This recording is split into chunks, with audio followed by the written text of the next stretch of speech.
So students, so let's start with second part of experiment number 4, that is your static routing, right? So before moving or explaining about what do you mean by the static routing, right? First you understand what do you mean by the routing, right? So whenever you are doing any kind of the network, right? So in that, if you see, whenever you need to send out traffic from one network to another network, right? So at that time the routing will be important, right? And each of the router is maintaining its own routing table, right, in order to send a traffic in between the neighbors and all that things, right? So if you see, in the with respect to the static routing, right, so whatever the configuration is need to do for the sending that particular traffic, right, so all these things will be done by the administrator manually in terms of the static routing, right? So this particular static routing does not use any routing algorithm or mechanism to update all these particular routing tables, right? So therefore this particular method will be you can use in a very small network, right? Because in that case you can be easily memorize all the routes information, right? But if you use the large network, right, so then it will be not possible you to memorize all the routes information, all the IP addresses and all the interface information with respect to that particular network, right?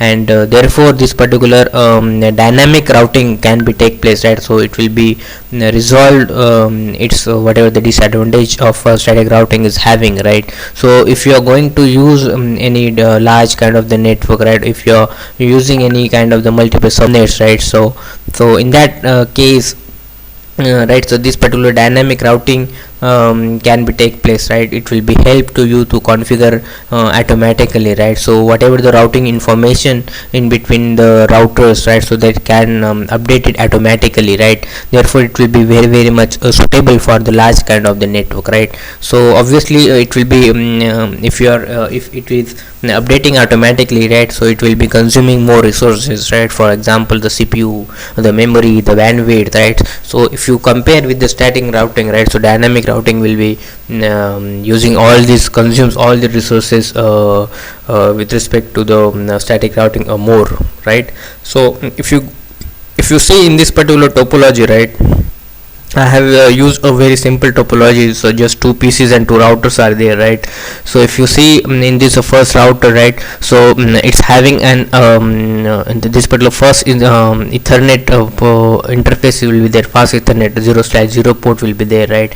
And for that I am giving the IP address to this particular router as a 10.0.0.1, and within these two routers there is an one serial communication serial cable I am going to use, right? So with clock, so for that I am using for the router 0 this 20.0.0.1, and for this particular router for serial communication for this particular end I am using here the 20.0.0.2, and again for fast Ethernet for this particular fast Ethernet to this particular PC1 I am going to use here the again the third different network, that is 30.0.0.1, right? So these are nothing but the IP configurations which I am going to use in for that particular logical topology, right?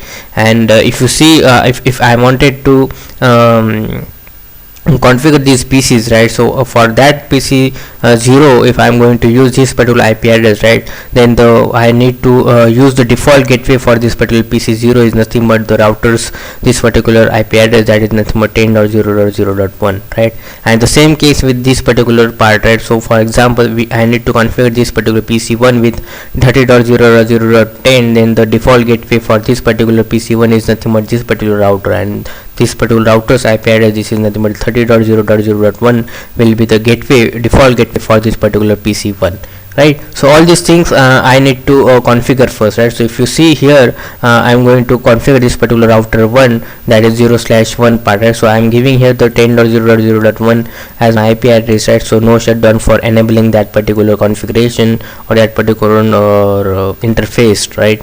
and same with the serial communication, right? So interface serial on, I'm giving here the 20.0.0.1, and because of the I'm using clock with the serial communication, so clock rate I need to provide here, so I am providing here the 64,000 clock as a clock rate, right? And the same thing you need to perform on that particular router 2 as well, right?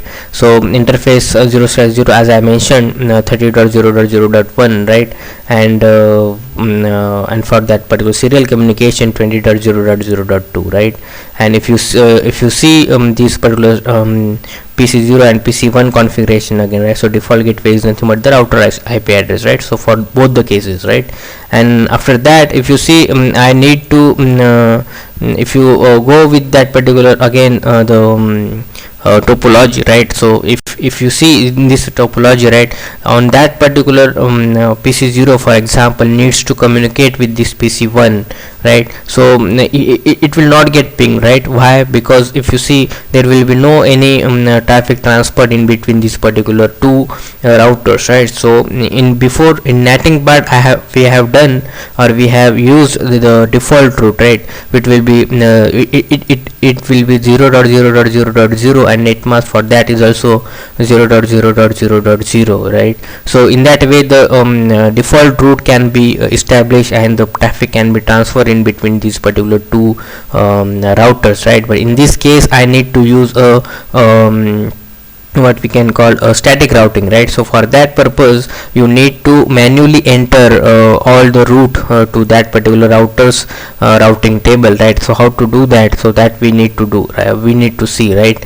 So for example, if you see this particular PC0 wants to connect with wants to send a packet to this particular PC1, or wants to communicate with this particular PC1, right?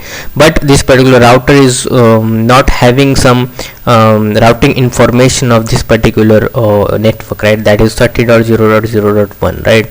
So that it can't be know this particular network, right? So it can't be send a packet, or it can't be communicate with this particular thing, right? So that's why the ping will be failed, right? The communication can't be happen in this particular case, right? So the same case with this particular router also. So this particular router is having only the information with 30.0.0.1 and 20.0.0.2, but it not having that information with respect to this particular 10.0.0.1, right? So that the information can't be sent back to this particular PC0 as well, right? So this is one problem with this, right? So how to recover that, right? So because with the help of static routing you can recover it, right? So you need to provide, or you need to add this particular 30.0.0.1 to this particular router's routing table, right? And this 10.0.0.1 to this particular router's routing table. So in order to know to this kind of the network to this particular routers, right? And then it will be transfer your packet from this location to this location, or this location to this location, and vice versa, right? So how to do that, right? So there is one command for that. Sorry. Okay, so there is a command that is you need to provide IP space route.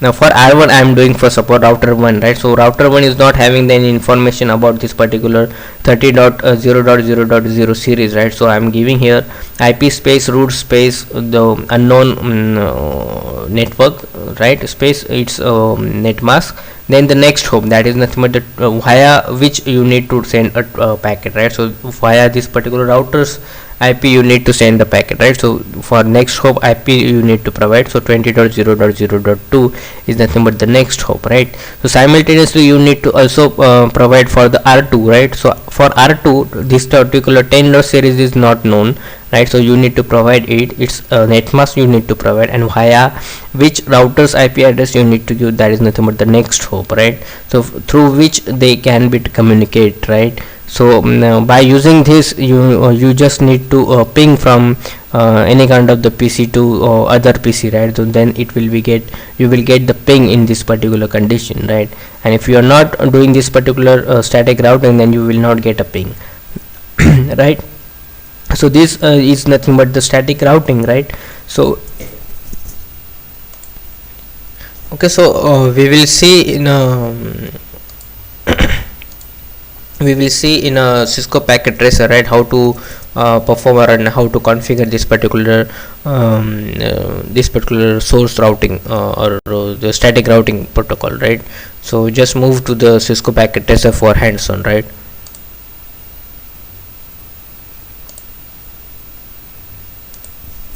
Okay, so student, if you see here, right, this is nothing but the static routing configuration which I have discussed with you people, right.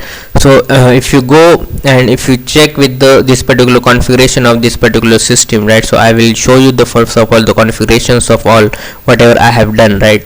So this PC0's configuration, if you see, I am giving here the 10.0.0.10 as IP addresses, right, and the default gateway I am putting the routers this particular interfaces IP address, right. So if you see 10.0.0.1, right. So similarly I have used for this particular PC1 as well, right. If you see, I'm going to the desktop, going to the IP configuration, and if you see here I'm giving the IP as a 30.0.0.10 to this particular, and the default gateway is nothing but this particular router's IP address as 30.0.0.1, right. And again I will show you this particular routers configuration. If you go into routers configuration, then in GUI also you can see, for example, if you check with this fast Ethernet port, right, so which IP address you are going to give 10.0.0.1, and for this particular serial communication which IP you are going to give, that is 20.0.0.1, right. And at the same time you can check in the routing part, there is one static is mentioned, right. So in static you can see, so this particular 30 series we are not familiar with this particular router, right. So that you need to add it into that particular routing table of this particular router, right. And the communication is take place via this particular 20.0.0.2 this is the serial communication or serial interface of this particular router, right. So that also you need to mention it in the static routing, right. So that is nothing but the next hop address what we have configured in the CLI, right. At the same time you can also check the second router's configuration, right. So whatever I have done similarly, right. So you can see the serial communication, I have this particular IP address 20.0.0.2, and for the fast Ethernet also I am having this 30.0.0.1. and if you go to for the static, right, it having this particular unknown network IP, that is 10.0.0.0, and via which this is nothing but the router's IP address for your serial communication, right. So I'm adding this particular static route, right. So you can add a static route via GUI as well, right. So I have done through CLI in I have shown you in that from the lab manual, and here I have also shown you in the GUI also, right. So when you are going to send packet from one to another, right, so it will be you will get an successful, right. So if you check here, it is successful, and after this PC1 to PC0 also it will going to be a successful one, right. So this is nothing but your static routing configuration. Okay, I hope you will understood all the things with respect to this. Thank you.